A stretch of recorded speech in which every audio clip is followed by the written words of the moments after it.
யாரு என்ன உன்கிட்ட என்ன இருக்கு உன் வீடு எப்படி இருக்கும் எல்லாம் தெரிஞ்சானே ரேகா உன்னை கல்யாணம் பண்ணிட்டா. அப்புறம் என்ன? அவ அப்படி நினைக்கலாம். ஆனா அதுக்காக நான் அவளை கஷ்டப்படுத்த முடியாதுல்ல மாமா. அவளை பத்தி நானும் யோசிக்கணும்ல மாமா. என்னடா யோசிக்கணும்? திடீர்னு ஏன் இப்படி மாறிட்ட? மீனா அவனா ஏதோ யோசிச்சிருக்கிறான். ரேகா சொல்லல, அந்த பொண்ணையே உனக்கு புரிய வைப்பா. விடு, நம்ம வந்த விஷயத்த சொல்லுவோம். டேய், என் வீட்டில் கல்யாணம் நடக்குது, நீ ரேகா வந்துருங்க. கல்யாணமா? யாருக்கு மாமா? உங்க அண்ணனுக்கு பொண்ணு பார்த்துட்டீங்களா? டேய், அவனுக்கு இல்லடா, எனக்கும் மீனாக்கும் தான். உங்களுக்கும் அக்காக்குமா? ம், ஆமாடா, எனக்கும் இவருக்கும் ஸ்ருதிக்கும் ரவிக்கும் கல்யாணம் நடக்க போகுது. என்னக்கா குழப்பற? உங்களுக்கு தான் ஆல்ரெடி கல்யாணம் ஆயிடுச்சு. டேய், ஏய், பாட்டிக்கு ஒரு சின்ன பிரச்சனை ஆயிடுச்சு. அவங்க சமீப காலமா நடந்த எல்லாத்தையுமே மறந்துட்டாங்கடா. பாட்டிக்கா? என்னாச்சு? ஒன்றும் இல்லை, வயசானா வர்ற பிரச்சனை தான். அவங்க எங்களுக்கு கல்யாணம் ஆனதே மறந்துட்டாங்கடா. இப்போ மீனாவை யாரோன்னு நினச்சிட்டு இருக்கிறாங்க. ஒரு சில பிரச்சனையெல்லாம் ஆயிடுச்சு. இப்போ எங்கள் 2 பேரும் கல்யாணம் பண்ணி வைக்கணும்னு சொல்கிறாங்க. பாட்டியோட சந்தோஷத்துக்காகவும் அவங்களை குணப்படுத்துறதுக்காகவும் இந்த கல்யாண ஏற்பாடை பண்ணிட்டு இருக்கிறோம். என்னடா சிரிக்கிற? டேய் சத்யா, இது சிரிக்கிற விஷயம் இல்லடா. மாப்பிள்ளையோட பாட்டிக்கு குணமாகணும்னு இப்படி பண்றாங்க. மா, பாட்டிக்கு ட்ரீட்மெண்ட் பார்த்தாலே சரியாக போகுது. அதை விட்டுட்டு கல்யாணம் பண்ணவங்களுக்கே திரும்பி கல்யாணம் பண்ண சொல்லிட்டு இருந்தா யாரா கேட்ட சிரிப்பாங்கம்மா. சத்யா, மற்றவங்க ஏதோ சொல்லிட்டு போட்டோம், நாங்கள் இதை பாட்டிக்காக பண்ணுறோம். அவங்க சந்தோஷப்படணும். இப்படி பண்ணாலதான் அவங்களோட பழைய ஞாபகம் எல்லாம் வருமானு பார்க்குறோம். நீ ரேகாவும் வந்துருங்க. மாமா, இது எப்படி மாமா நான் ரேகா கிட்டே அவங்க அம்மா கிட்டே சொல்ல முடியும்? கிண்டல் பண்ணி சிரிப்பாங்க மாமா. இதுல கிண்டல் பண்ண என்னடா இருக்கு? கா, புரியாம பேசாதக்கா. பாட்டிக்கு இப்படி ஆனதுல எனக்கும் கஷ்டமா தான் இருக்கு. அதுக்காக நீங்க இப்ப பண்ற பொம்மை கல்யாணத்துக்குலாம் என்னால வர முடியாது. டேய், வரம்பு மீறி பேசிட்டு இருக்க நீ. மா, இப்பதான் ரேகா வீட்டுல எனக்குன்னு கொஞ்சம் மரியாதை இருக்கு. அவங்க வசதிக்கும் கௌரவத்துக்கும் நாங்க பண்ண தப்ப மன்னிச்சு ஏத்துக்கிட்டாங்க. இப்பதான் எனக்குன்னு கொஞ்சம் மரியாதை இருக்கு. மா, நான் கிளம்புறேன். டேய் சத்யா, என்னடா இப்படி பேசிட்டு இருக்கும்போது கிளம்புறாங்க? டேய், அவன் கிளம்புறான்ல. மாப்பிள்ள மன்னிச்சிருங்க மாப்பிள்ள, அவன் ஏதோ அறிவில்லாம பேசிட்டான். என்ன தெரியுங்க, விடுங்க, நம்ம சத்யா தானே. மீனா விடு, அவன் பேசுறதுலயே ஒரு நியாயம் இருக்குல்ல. அவன் பேசுறதுல என்னங்க நியாயம் இருக்கு? மீனா, அவனை பொறுத்த வரைக்கும் இது பொம்மை கல்யாணம் தானே. எனக்கு தானே அவங்க பாட்டி, அவன் பாட்டி இல்ல இல்ல. மாப்பிள்ள அப்படிலாம் இல்ல மாப்பிள்ள. உங்க பாட்டி எங்க குடும்பத்துக்கு எவ்வளவோ நல்லது பண்ணிருக்காங்க. மீனாவை தான் சொந்த பேத்தி மாதிரி பாத்துக்கிட்டாங்க. அவங்களுக்காக வர்றது எங்க கடமை மாப்பிள்ள. அது அவனுக்கு புரியல மாப்பிள்ள. அவன் மாமனார் வீட்டுல இப்ப அவனுக்குன்னு ஒரு மரியாதை இருக்கு. மரியாதையாவும் நடத்துறாங்க. அது அவனுக்கு ஒரு கௌரவமா இருக்கும். ஏன்னா சாதாரண வீட்டுல இருந்து வசதியான வீட்டுக்கு கல்யாணம் பண்ணி போன எல்லாருக்குள்ளேயும் ஒரு தாழ்வு மனப்பான்மை இருக்கும். அவனுக்கும் அப்படித்தான். அவனுக்கு கிடைச்ச மரியாதை போயிடக்கூடாதுன்னு அவன் பயப்படுறான். அது தப்பு சொல்ல முடியாதுல்ல. அதுக்கு அவன் மொத்தமா மாறிட்டான்னு அர்த்தம் கிடையாது. நம்ம வீட்டு பையன் தானே, கொஞ்ச நாள் போனா எல்லாம் சரியாயிடும். இருந்தாலும் நம்ம குடும்ப விசேஷத்துக்கு அவன் எப்படி வரமாட்டேன்னு சொல்லுவான்? நான் கண்டிப்பா அவனை கூப்பிடுறேன் மாப்பிள்ள, அவன் வருவான். கம்பல் பண்ண வேணாத்த, பாட்டிக்காக நம்ம எல்லாரும் இதை பண்றோம். அவன் வரணும்னு இல்லத்த, அவன் நல்லா இருந்தா போதும் நமக்கு. சந்தோஷ் ப்ரோ, போன மாசம் விட இந்த மாசம் சேல்ஸ் ரொம்ப கம்மியா இருக்கு. நீங்க எல்லாம் என்னதான் பண்றீங்க? நாங்க என்ன பண்ணணும்? கடைக்கு வர கஸ்டமர் கிட்ட பேசி விக்கணும். அதுக்கு முதல்ல கடைக்கு கஸ்டமர் வரணும்ல. பாஸ், வரவங்க எல்லாரையும் பேசி வாங்க வச்சிடுறோம். ஆனா அதிகமா கஸ்டமர்ஸ் வரது இல்லையே. ஆஃபர்ஸும் போட்டாச்சு, அப்புறம் ஏன் கஸ்டமர்ஸ் வர மாட்டேன்றாங்க? ஆஃபர் இருக்குன்னு எல்லாருக்கும் ரீச் ஆகணும்ல பாஸ். அதுக்கு மார்க்கெட்டிங் பண்ணணும், அட்வர்டைஸ்மெண்ட் பண்ணணும். அப்ப அது பண்ணுங்க. அதுக்கு செலவு பண்ணணும் பாஸ். பொருளை விக்கணும்னா கூட பணம் வேணும் ப்ரோ. ஏங்க அதுக்கு எங்கங்க என்கிட்ட காசு இருக்கு? நீ தான் இப்ப பணக்கார வீட்டு மருமகனாச்சே, அங்க கேட்டா வராதா என்ன? ஆட ஏன் ப்ரோ நீங்க வேற. டிவோர்ஸ் கிடைக்காம அங்க இருந்து ₹1 கூட வாங்க முடியாது. நானே என்ன செய்யறதுன்னு தெரியாம முடிச்சிட்டு இருக்கேன். வா ரகுனி. எங்களையும் அப்படி பாக்குறீங்க? நம்ம 2 பேரையும் போக சொல்றாங்க.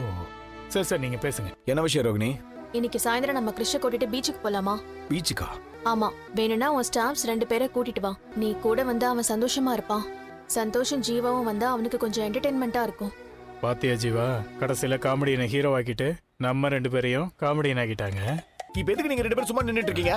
போய் கஸ்டமர் பாருங்க போங்க. ரோகிணி, என்னால பீச்சுக்குலாம் வர முடியாது, எனக்கு நிறைய வேலை இருக்கு. இல்ல மனோஜ், நீ வந்துதான் ஆகணும். அப்பதான் கிருஷ் ஹாப்பியா இருப்பான். அவன் கூட டைம் ஸ்பெண்ட் பண்ண மாதிரியும் இருக்கும். சொன்னா கேளு ரோகிணி, என்னால வர முடியாது. ஏன் வர முடியாது? என்ன ரீசன் சொல்லு. அன்னைக்கு நம்ம 2 பேரும் ஐஸ்கிரீம் பார்லர்ல மீட் பண்ணோம்ல, அத முத்து எப்படியோ பார்த்து வீடியோ எடுத்து அம்மாக்கு அனுப்பிட்டான். முத்துக்கு எதுக்கு இந்த தேவையில்லாத வேலையெல்லாம்? அவன் வேலையை அவன் பார்க்க மாட்டானா? அவனுக்கு மத்தவங்க என்ன பண்றாங்கன்னு பாக்குறது தான் வேலையே. அத வீடியோ எடுத்து அனுப்பிட்டான். அதுக்கப்புறம் அம்மா பார்த்து என்கிட்ட பயங்கரமா சண்டைக்கு வந்தாங்க. இன்னும் நீ ரோகிணியோட தான் சுத்திக்கிட்டு இருக்கியான்னு திட்டுன்னு திட்டினாங்க. உங்களை சமாளிக்கிறதுக்குள்ள எனக்கு போதும் ஆயிடுச்சு தெரியுமா? நீ என்ன பத்தி யோசிக்கவே மாட்டல்ல. எப்படி மனோஜ் அவ்வளவு சீக்கிரமா உன்னால என்ன தூக்கி போட முடியுது? நீயா என்ன பிடிக்கல உன் கூட வாழவே பிடிக்கலன்னு சொல்லியிருந்தா கூட நான் இவ்ளோ கவலைப்பட்டிருப்பேனான்னு தெரியாது. ஆனா உங்க அம்மா சொல்றாங்கன்னு நான் அவாய்ட் பண்ற பாத்தியா? எனக்கு அதுதான் மனோஜ் ரொம்ப கஷ்டமா இருக்கு. நீ என் நிலைமையை புரிஞ்சுக்க ரோகிணி. நான் உன்னை நல்லா புரிஞ்சுக்கிட்டேன் மனோஜ். அதான் இவ்ளோ கஷ்டப்படுறேன். அதே நேரத்துல நீயும் என்ன புரிஞ்சுக்கோ ப்ளீஸ். கிரிஷோட பிஹேவியர் கொஞ்சம் கொஞ்சமா மாறிக்கிட்டு வருது. ஃபர்ஸ்ட் அவன்கிட்ட இருந்த கோவம் இப்ப ரொம்ப கம்மியாயிருக்கு. அதுக்கு காரணம் நீ அவன் கூட பழகுறது தான். அதுல இருந்து தான் அவன்கிட்ட நான் நிறைய சேஞ்சஸ பாக்குறேன். இன்னும் கொஞ்ச நாள் நீ அவன் கூட பழகணும் ப்ளீஸ் மனோஜ். கிரிஷ்காக இன்னைக்கு நீ என் கூட பீச்சுக்கு வா. அதெல்லாம் முடியாது ரோகிணி. வேணா நான் வீட்டுக்கு வரேன். வெளியே இருந்து யாராவது ஒருத்தங்க பாத்துறாங்க. அன்னைக்கு முத்து பார்த்தா, இன்னைக்கு யாரு பாப்பாங்கன்னே தெரியல. இதனால எனக்கு தான் தேவையில்லாத பிரச்சனைலாம் வருது. அதுக்காக தான் சொல்றேன். சரி, எப்போ வீட்டுக்கு வர? நான் வரேன், ஆனா உடனே வர முடியாதுல்ல. அப்ப நீ வரும்போது ஃபோன் பண்ணு. நானும் கிருஷ்ணன் உனக்காக வெயிட் பண்ணிட்டு இருக்கோம்.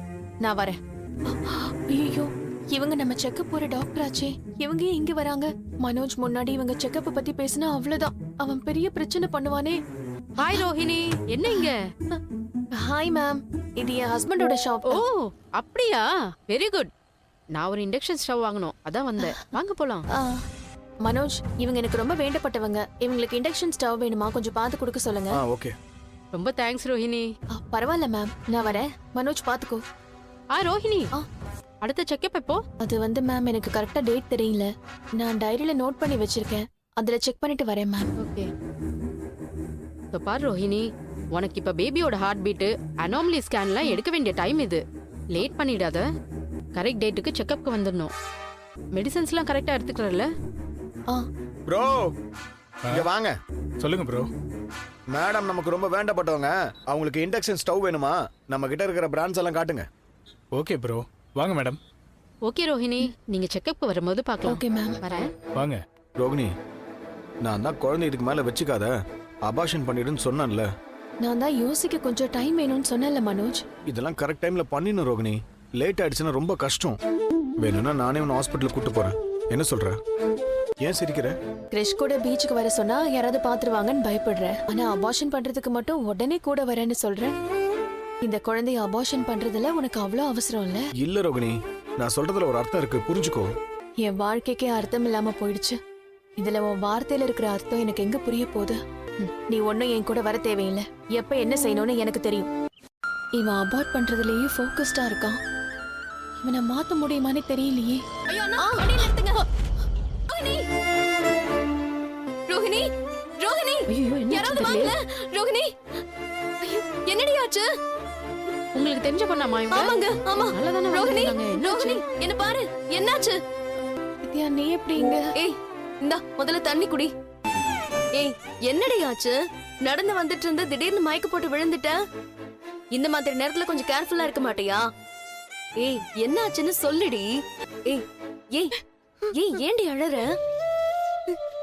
அழாத. சரி, ஒரு நிமிஷம் எழுந்துரு. அக்கா நீங்க போங்க, நான் பாத்து. சரிம்மா. பாத்து வா, வீட்டுக்கு போய் பேசிக்கலாம். வா.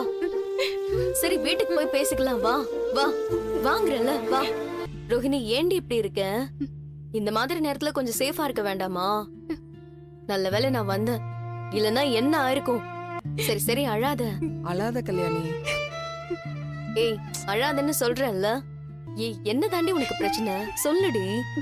நான் இன்னைக்கு மனோஜ் கடைக்கு போனேன். அவன் என்ன பார்த்த உடனே நான் எப்படி இருக்கேன்னு கூட கேட்காம அபார்ட் பண்ணிட்டியான்னு கேக்குறான். அவனுக்கு இப்ப நான் குழந்தைய அபார்ட் பண்ணணும். மத்தபடி என்னை பத்தி எல்லாம் அவனுக்கு கவலையே இல்ல. நீ ஏண்டி திரும்ப திரும்ப மனோஜ் போய் பாத்துட்டு இருக்க? எனக்கு வேற வழி தெரியல வித்யா. என்னால மனோஜை மறக்கவும் முடியல. அவனை பிரிஞ்சிருக்க முடியுமான்னு தெரியல. வயித்துல குழந்தைய வச்சுக்கிட்டு கூட புருஷனும் இல்லாம அந்த வாழ்க்கையை காப்பாத்துக்க எவ்வளவு கஷ்டப்படுறான்னு பார்வதியா. இவ கஷ்டப்படுறத பாக்குறப்போ பெத்த வயிறு பத்திக்கிட்டு எரியுது. அவர் தான் உன் மேல அக்கறையே இல்லாம நடந்துக்கிறாருல்ல. உன் குழந்தை வேற கலைக்க சொல்றாரு. அவர் உன்னை ஏத்த பாருன்னு எப்படி நினைக்கிற? அம்மா, நீ கொஞ்ச நேரம் அமைதியா இருக்கியா? கொஞ்சம் வெளியே இருங்கம்மா. ஏ ரோகிணி, ரெகுலரா இதாண்டி நடக்குது.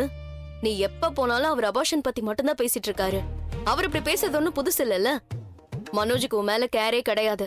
அவர் கேரக்டர் எப்படின்னு உனக்கு நல்லா தெரியும்ல. சரி, மனோஜ் நம்பி நீ இந்த குழந்தைய எப்படி பெத்துக்க போற? நாளைக்கு குழந்தை பிறந்து வளர்ந்து அப்பா யாருன்னு கேட்டா என்ன பதில் சொல்லுவ? அதுக்கு மனோஜ் அவங்க அம்மா சொல்ற மாதிரி நீயும் இந்த குழந்தைய கலைச்சிருன்னு சொல்றியா? எதுக்குடி இப்ப என்கிட்ட கோவப்படுற?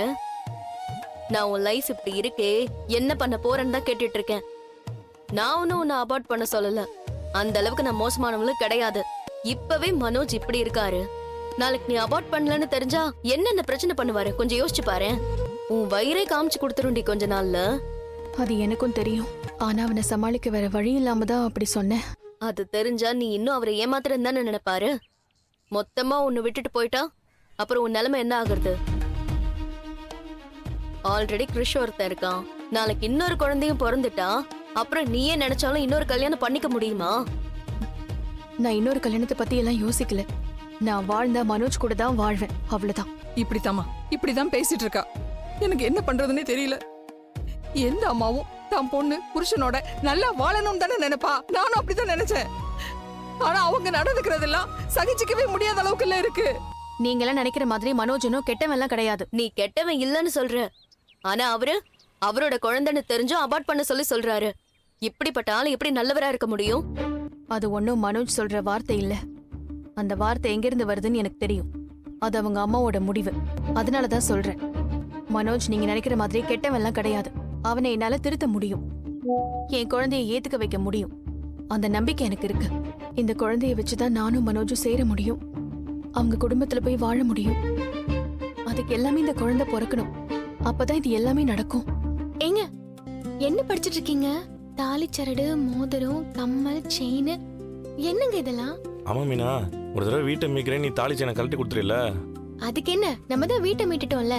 முத தடவை அம்மா வாங்கி வச்சுட்டாங்க. அதை நான் வாங்கி கொடுப்பேன்னு நீ சபதம் போட்ட. அதுக்கப்புறம் அடிச்சு பிடிச்சி வாங்கினா வீட்டு பிரச்சனை வந்துச்சு. அதுல திரும்பவும் நீ தாலி செயினை கழட்டி கொடுத்துட்ட. இப்ப பாட்டிக்காக நம்ம கல்யாணம் ஆக போகுது. அதுலயாவது நான் உனக்கு தாலி செயின் வாங்கி கொடுக்கணும்ல. நீங்களே இப்பதாங்க கொஞ்சம் கொஞ்சமா சம்பாதிச்சிட்டு இருக்கீங்க. உங்க தொழிலை பெருசு பண்ணிட்டு இருக்கீங்க. இந்த நேரத்துல எதுக்குங்க இதெல்லாம்? அதெல்லாம் தன்னால நடக்கும் மீனா.